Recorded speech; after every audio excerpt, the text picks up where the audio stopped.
सारा अभी तक हमारे पास वक्त है करेक्टिव मेजर्स लेना। सरकार के स्तर पर हम उन सारी चीज़ों का आकलन कर रहे हैं, कहाँ कमी रही, जो हमने डेवलपमेंट के काम किए हैं, जो हमने सारी योजनाएं चलाई हैं, उसके साथ उनको ज़मीनी स्तर पर जो धरातल पर उसको किस तरह से प्रभावी ढंग से हम लागू कर सकें।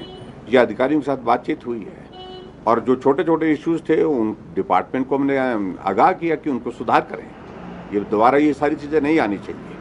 और उसके साथ में बाकी जहां संगठन के स्तर पर बहुत जल्दी कल हमारी राष्ट्रीय कार्य समिति की बैठक है, उसमें वर्चुअली हम शिमला से कनेक्ट होंगे, पार्टी अध्यक्ष में और संगठन मंत्री और पार्टी के और नेता भी उसमें हो सकता है संभव शामिल हों।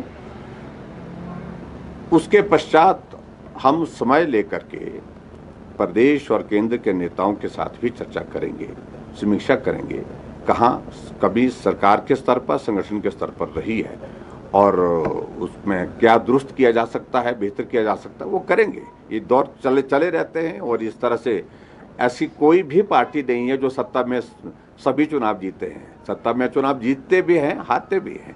तो हमारे लिए ये मुझे लगता कि एक संकेत उस दृष्टि से है कि हमको अलर्ट होकर के काम करना चाहिए, बेहतर काम करना चाहिए। और बेहतर काम करने के लिए हम उस दिन से हमने तय कर लिया कि बेहतर काम करने के लिए जो प्रयास किए जा सकते हैं वो करेंगे सरकार के और संगठन के स्तर पर। नहीं, योजनाएं पहुंची ऐसा भी नहीं है। देखिए, आप एक बात ही कहिए, मंडी पार्लियामेंट कॉन्स्टिट्यूंसी सबसे कम मार्जिन के साथ हारी है आज तक के इतिहास की।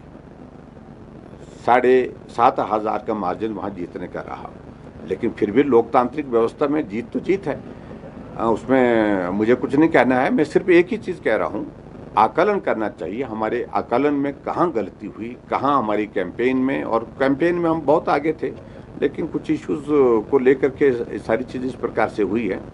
और संगठन के स्तर पर सारी बातें चर्चा करके जहाँ सुधार करने की जो बातें निकलेंगी उसमें से उस पर अमल करें।